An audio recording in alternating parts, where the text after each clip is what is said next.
A new Disventure Camp season is on the way, and the intro was just released. Before we go in and talk about anything, I want you guys to check it out for yourself, so let's play it.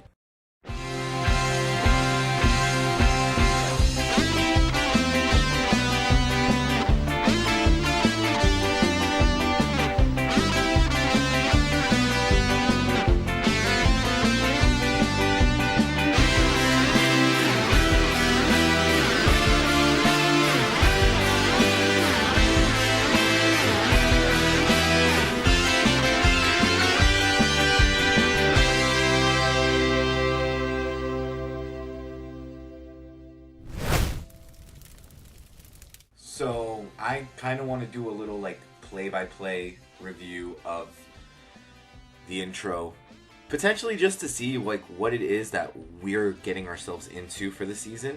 Since total drama intros always show character interactions and basically on the surface shows what's gonna potentially happen and how the characters are gonna choose to interact with each other. So we're gonna go from the start. So this first scene opens up with the new girl Emily pushing Oliver, Marcus, and Nina out of an airplane. Now, to be fair, I don't think this really means much except for what we should expect out of Emily's character, which is probably a more asshole-ish, pain-in-the-neck type character. And she might target Oliver and Marcus a lot when it comes to her constant abuse.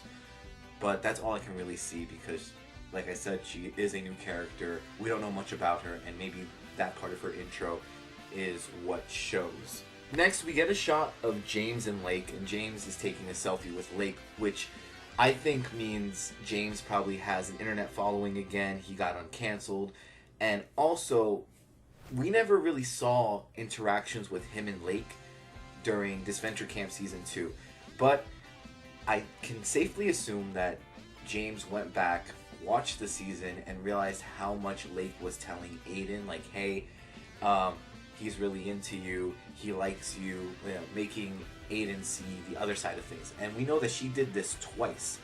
So maybe James is just really thankful for that Lake was a huge part of keeping him and Aiden together.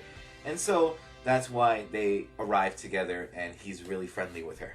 In this scene, we see Hunter and Allie fighting with Fiore, kind of just shushing them, being shut the fuck up. What I think happened here was, if true, Hunter, Allie, and Tess did have a poly relationship, and maybe they all broke up, and maybe Allie just isn't taking it that well, and that's why she has this constant fight and bickering with Hunter. But Fiore looks like she just wants some peace of mind. I don't know if this means there's a change in her attitude or anything, but that's all I really am gonna say about that. Next shot shows an arm taking Fiore, and as we pan out, it seems like it is Alec's arm, and Alec is arguing with Fiore. Fiore is just looking at the camera what the fuck? You're immature. I'm 7 years old now, or even 8 years old, because I know she was 6 in the first season, and I think maybe 2 years might have passed already. So she does look a little bit older, slightly taller, but yeah. And then we have Miriam in the bushes, which tells me that Miriam is going to be playing a more sneaky role this season. Now, I don't think she's going to take it all again, but I do think that she is going to be the type of character that looks for info wherever she goes to help the people that she cares about win as well. And honestly, I think this scene right here might also show us that Fiore and Alec could potentially patch things up, but I'm not 100% sure on that, and I don't think the community is completely sure on that either. I know I did a poll though on the community tabs, and a lot of people wanted to see Alec and Fiore's relationship cleared up and fixed, so we might see that. Next shot pans to Yule and Gret at the dock, and Yule just puts his arm around Gret, which might signify that they are a couple this season, and they might be this season's biggest couple. Now, there are two things that I want to say here. One, Yule looks exceptionally happier, which is great, but I still think he could play the villainous role. But Gret kind of gave me that fake smile that someone who has a lot of built-up anxiety or built-up guilt gives. And so I think this season we're going to be seeing this villain turn into a hero. And I know when they revealed her, they said they were going to talk a lot about weight loss. So I want to see how they approach that topic. and Gret might end up being like a good guy at the end of all this. But yeah, it seems like Yul and Gret might be together this season. I don't know if they're going to start out together or if it's just going to go into them being together. If it starts out with them being together, then they might throw in some like off-season shenanigans, like Yul and Gret met after Yul's season or something like that, and just connected right away. But that's basically all I can really come up with. But yeah, Gret looks like she is guilty about something and holding in something, so she might change. And in the next scene, we have Ashley, Aiden, Tom, and Jake playing Dodgeball. And if we look really closely here, Ashley knocks Aiden down. Tom then picks him back up. And Jake is a little jealous. So maybe Tom and Jake work on their relationship here. Or maybe Aiden and James might have broken up. And so Tom is now showing interest in Aiden. Which, you know, Tom, good for you. You know, Aiden's a good character. Aiden was my favorite in Disventure Camp Season 2. And still is. So I love Aiden. Also, I just realized Aiden has his shirt off. He did not want to do that during Disventure Camp Season 2. Because it turns out that he was trans. So I'm guessing, you know, he had the surgery, but he wasn't ready to like just take his shirt off. But now he's here, his shirt is off. So I think that's really cool. That already shows off-screen character development, that he's more confident about himself. Fantastic. But yeah, we have Ashley, Tom, Aiden, and Jake just playing some dodgeball. Ashley, why you gotta deck my boy in the face like that? Why you gotta do that? Cancel Ashley, man. Or just cancel the show, man. My boy is hurt. This is the scene right before they meet up at the campfire, and Tess is painting Gabby and Ellie. So I think there might be some friendship that develops here. And if my theory earlier was right, that there was a polyamorous relationship between Hunter, Tess, and Allie didn't take it so well, if they had actually all broken up, then Tess is probably just, you know, she's like, let's go with the flow. She definitely is a lot happier, and she probably has found her happiness in painting. And I'm glad to see Gabby and Ellie back, and it seems like they're also still close. But when Gabby and Ellie are looking terrified, I think this is the moment that they realize that the puppet is real, that Nina is an actual like person, quote unquote. I put that in quotes because she's not a person. But yeah, I think this is when Gabby and Ellie find out that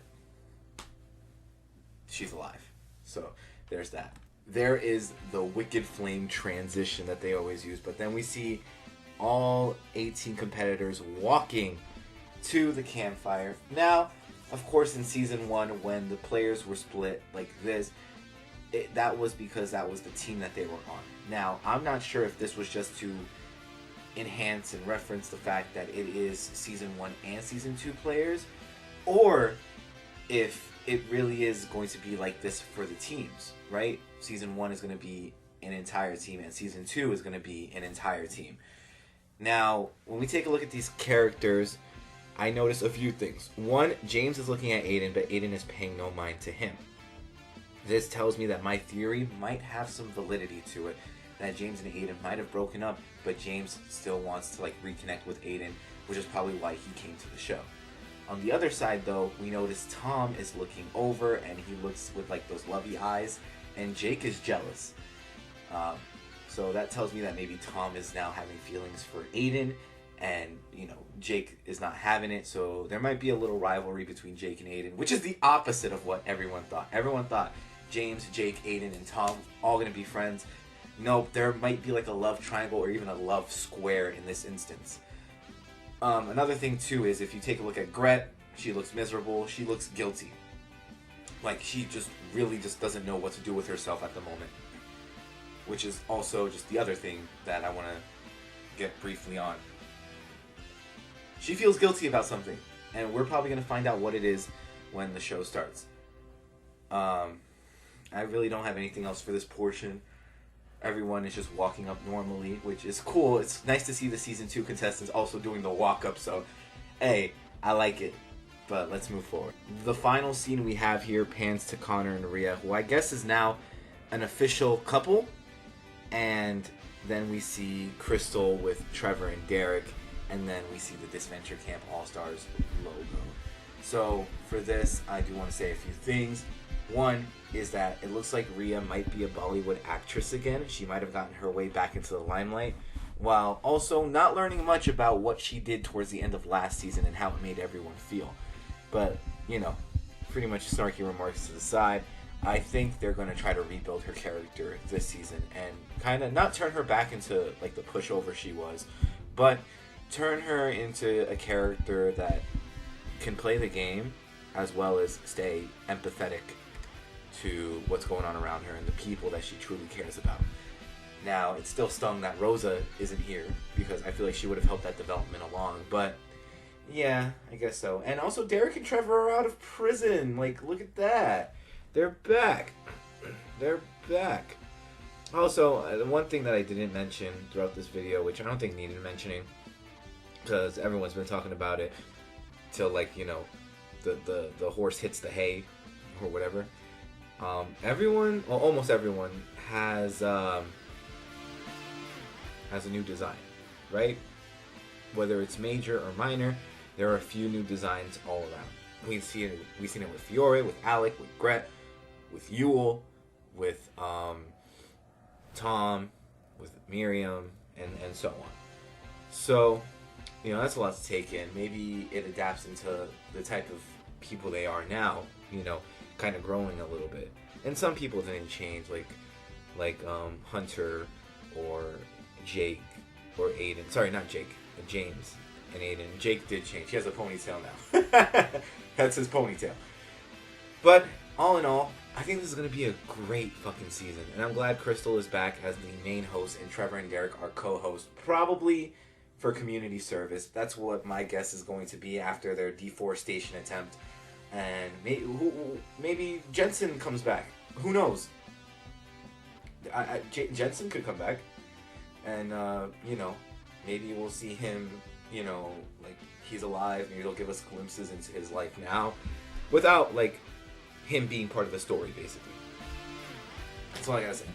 But, yeah, I mean, if you guys did enjoy this video, make sure to drop a like and subscribe. And subscribe, too, if you really want me to watch and react to Disventure Camp All Stars, because I do plan on doing that. Anyway, peace out.